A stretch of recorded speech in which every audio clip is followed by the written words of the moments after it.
बरसाना, वृंदाकुंड, चरण पहाड़ी, कदम टेर या टेर कदम और आशीश्वर महादेव। ठीक है ना, यही सब दर्शन करेंगे। जो अभी बाकी है टेंशन मत लीजिए, सारे दर्शन हो जाएंगे आप लोगों के, क्योंकि नंदग्राम भी बंद ही रहता है 4:30 तक, जो नियम है एक्चुअल। तो नंदग्राम यहाँ से जाएंगे, चरण पहाड़ी एकदम बगल में, पहले शायद चरण पहाड़ी ही चले जाएंगे, नंदग्राम थोड़े दूर पर है, तो हमने आपको बता दिया। तो बरसाना में आपने कितने दर्शन किए? आ गए हैं करके दर्शन, फिर भी जानना जरूरी है। दर्शन कितने किए बरसाना में? साकरी खोर, जहाँ पे भगवान लीला करते थे, दूध दही चुराने का नहीं, टैक्स के रूप में मांगने का, और गोपियां उनके साथ, उनका दोनों का बीच में आपस में कलह होता था। होली की लीला भी होती है बरसाने में, बहुत महत्वपूर्ण है। तो इस प्रकार बरसाना का दर्शन किया, और साथ साथ में आपने देखा विष्णु जी के पर्वत, आपने देखा ब्रह्मा जी के पर्वत, और ब्रह्मा जी के 4 सिर, ब्रह्मा जी के जितने सिर हैं उतने सिर पर्वत के रूप में आपको दिखाई दे रहे हैं। दानगढ़, मानगढ़, विलासगढ़, मयूरकुटिर, ऐसे 4 है। और ब्रह्मा जी के कैसे ब्रह्मा जी पर्वत बन गए? क्यों ब्रह्मा जी पर्वत बन गए? क्योंकि ब्रह्मा जी ने तपस्या किया कि भगवान हमें पर्वत बना दीजिए, ताकि सारे जो गोप बालक और गोपियां हैं वो हमारे मस्तक के ऊपर अपने चरण की धूल दे सके, चले लीला करें। और भगवान ने उन्हें दे दिया आशीर्वाद या वरदान, जो समझिए। और फिर ब्रह्मा जी पर्वत बन गए, और पर्वत के रूप में वो देख रहे हैं, रोज भगवान की लीलाओं का आनंद ले रहे हैं। आज भी ले रहे हैं, पहले भी ले रहे थे। तो ये भी हमने देखा। और कैसे हमने देखा कि बरसाना में आप लोगों ने परिक्रमा किया थक कर, इतना मेहनत से परिक्रमा होता है, चले हैं, थके हैं, पर जानना चाहिए ना। अभी आप सोचिए, अभी जो समय है वैसा था क्या पहले? जब राधा रानी थी, 5 साल की छोटी बच्ची थी, जब वो शिफ्ट हुए वो बरसाना, बृषभानु जी, तो उस समय जो वहाँ वृक्ष थे, फल के फूल के, जो जंगल था, जो गहवर का मतलब होता है बहुत घना, गहवर वन था, वो सब क्या अभी की जैसा था? नहीं, एकदम दिव्य था। दिव्य, कल्पना नहीं कर सकते कितना दिव्य था, कितना अलग था। तो वैसा था वो जगह, वैसी जगह थी वो। तो वहाँ पे राधा रानी और सखियाँ सब खेलती थी, कूदती थी, और भगवान भी आके लीला करते थे। तो इस प्रकार लाडली लाल मतलब राधा और कृष्ण दोनों का नाम है, जिसके ऊपर वो मंदिर है, वो आपने दर्शन कर लिया है ऑलरेडी। और हमने आपको बता दिया है जो कथा है वो सुबह में ही। इसके बाद आप जाएंगे नंदग्राम, अभी जाएंगे नंदग्राम, जिसमें कि आपको दर्शन मिलेगा कृष्ण का और यशोदा माता का, नंद बाबा का, और राधा रानी जो है वो बहू के रूप में है। दर्शन सिर पे आंचल की हुई है, जैसे घर की बहू होती है वैसा दर्शन मिलेगा आपको नंदग्राम में। और कृष्ण जो है अपने पिता के बगल में खड़े हैं, राधा रानी अपने सास के बगल में खड़ी हैं, और उनके 2 फ्रेंड भी हैं, धनसुखा मनसुखा भी हैं, धनसुखा मनसुखा भी हैं, वो भी आपको दर्शन मिलेगा। फिर टेर कदम जो है वो स्थान है जहाँ पे भगवान टेर लगाते थे, मतलब भगवान जोर से पुकारते थे गायों को। गायों के लिए भगवान के पास बांसुरी की एक अलग धुन थी, जिससे गायों को पता चलता था कि भगवान मुझे बुला रहे हैं। और भगवान के पास तो 9 लाख गाय थी, पर सबके नाम याद थे भगवान को, अलग अलग प्रकार की गायें थी, सब भगवान को पहचानती थी, और भगवान को भी सबके नाम याद थे।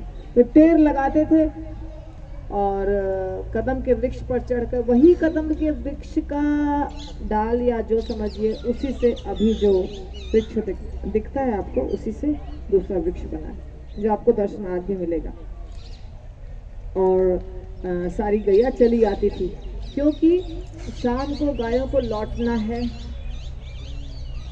तो सारी गायें एक साथ नहीं लौटेंगी ना, इतनी संख्या में गाय हैं। तो भगवान वृक्ष पर चढ़ के सबको देखते भी थे और बुलाते भी थे, तो सब चली आती थी। वही लीला वहाँ हुई है। सनातन गोस्वामी इस स्थान पर बैठ के भजन करते थे। उनकी कुटिया भी है, कुटीर, भजन कुटीर है सनातन गोस्वामी की। अगर आपको समय तो नहीं मिलेगा शायद, हम लोगों ने दर्शन किया है पहले, तो बस देख सकते हैं। वहाँ पर एक मंदिर भी है, पावन सरोवर भी है, वो भी दर्शन कर सकते हैं आपके पास समय होगा तो।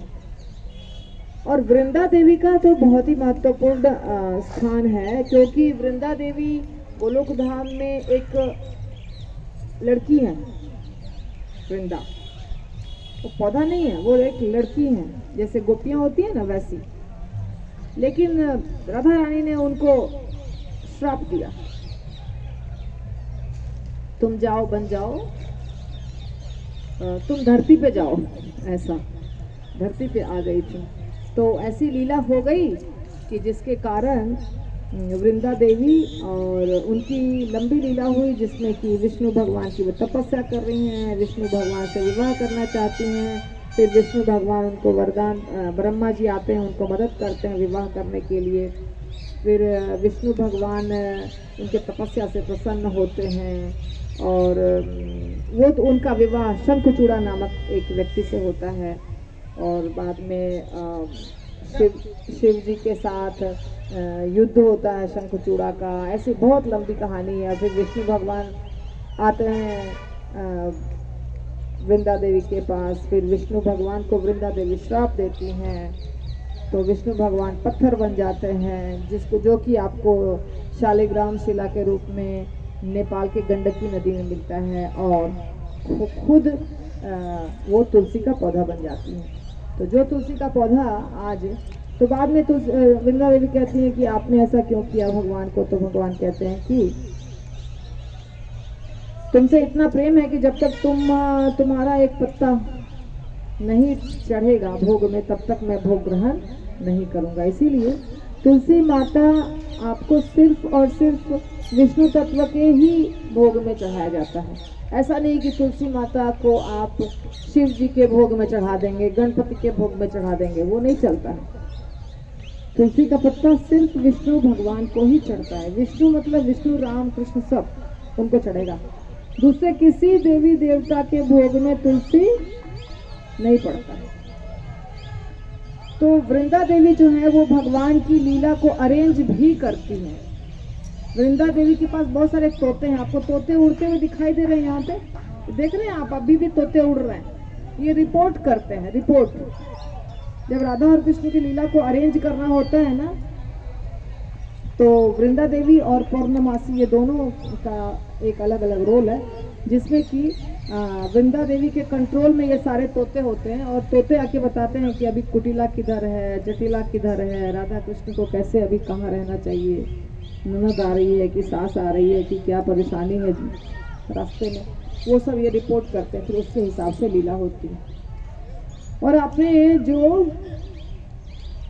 सुना है कि कैसे वृंदा देवी या तुलसी माता के परिक्रमा करने से यानी कानी च पानी ब्रह्मा अत्याधिकानी च तानी तानी प्रणश्यंती प्रदक्षिणा पदे पदे। जब आप तुलसी की परिक्रमा करते हैं तो हर पग पग पे आपके जो करोड़ों करोड़ों जन्मों के पाप हैं, इवन ब्रह्म हत्या का जो पाप है वो भी क्या हो जाता है, समाप्त हो जाता है, नष्ट हो जाता है। कार्तिक महीने में खास करके तुलसी देवी को दिया दिखाते हैं सारे लोग, दिया जलाते हैं, उनके पास घी के दिए जलाते हैं। जो कभी नहीं जलाता है वो भी कार्तिक में अवश्य जलाता है। और सिर्फ यही नहीं, वृंदा देवी को आप यदि उनका पौधा लगाएंगे तो भी आपको बहुत फायदा होता है। यदि आप उनको जल देते हैं तो भी आपको फायदा होता है। यदि आप उनको स्नान कराते हैं तो भी आपको फायदा होता है।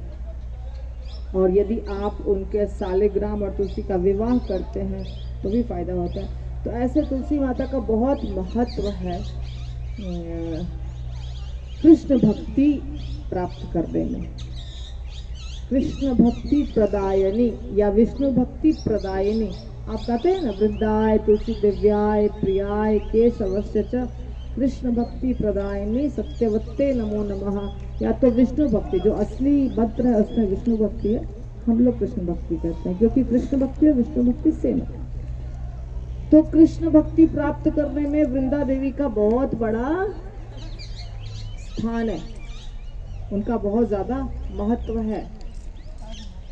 तो इसीलिए सबको भगवान की तुलसी माता की सेवा करनी चाहिए। सबके घर में तुलसी माता होना चाहिए और उनकी सेवा सबको करनी चाहिए। और इस्कॉन में तो सिखाया गया है तुलसी माता को अच्छे से सुंदर से पॉट के चारों तरफ हम एक अच्छा सा कपड़ा का बनाते हैं, उसको रोज हम परिक्रमा करते हैं, उनकी आरती करते हैं। नमो नमः तुलसी कृष्ण प्रेयसी नमो नमः, जय राधा कृष्ण सेवा पावो एई अभिलाषी। क्या अभिलाषा करते तुलसी माता से कि हमें राधा कृष्ण की सेवा मिले, ये हम इच्छा करते हैं। जय राधा कृष्ण सेवा पावो एई अभिलाषी, जे तुम्हारा शरण लय तारा वांछा पूर्ण हो। जो आपके शरण में जाता है उसकी इच्छा क्या होती है? पूरी होती है। जे तुम्हारा शरण लय तारा वांछा पूर्ण है। सेवा अधिकार दिए करो निज दासी। अब कैसे दासी बनेंगे? क्योंकि डायरेक्टली राधा रानी के दासी आप नहीं बन सकते हैं, कोई नहीं बन सकता। दासी किसका बनना पड़ता है? राधा रानी से जो नीचे बहुत सारी गोपियां हैं, करोड़ों गोपियां, सिर्फ 16,000 गोपियां नहीं है। भगवान की गोपियों की संख्या कितनी है? अनंत कोटि। करोड़ों गोपियों के नीचे उनकी मंजरियां हैं और मंजरियों के नीचे और भी सब है। तो इस प्रकार एकदम नीचे के कड़ी में आप जा सकते हैं। इसलिए प्रार्थना क्या कर रहा है कि सेवा अधिकार दिए करो निज दासी। आप हमें अपनी दासी बनाइए, सेवा का अधिकार देके आप हमें अपनी दासी बनाइए। और ये भी है आगे लाइन में कि आपकी कृपा से राधा और कृष्ण का दर्शन हम हमेशा कर सकें। ये हम इच्छा रखते हैं कि हम हमेशा राधा और कृष्ण का दर्शन कर सके। तो आप हमें हमारे ऊपर कृपा करें। जैसे षड गोस्वामियों के लिए हम गाते हैं, भजन गाते हैं, षड गोस्वामी हमारे ऊपर कृपा करें, वैसे तुलसी महारानी भी हमारे ऊपर कृपा करेंगी तो हमें राधा कृष्ण का सानिध्य प्राप्त होगा, गोलोक धाम प्राप्त होगा, या तो उनकी लीला में आप भाग ले सकते हैं। ठीक है ना? तो आज के लिए इतना ठीक है। कोई प्रश्न है किसी का? नहीं? ठीक है। हरि बोल। श्रील प्रभुपाद की जय, वृंदा देवी की जय, वृंदावन धाम की जय। आज की यात्रा की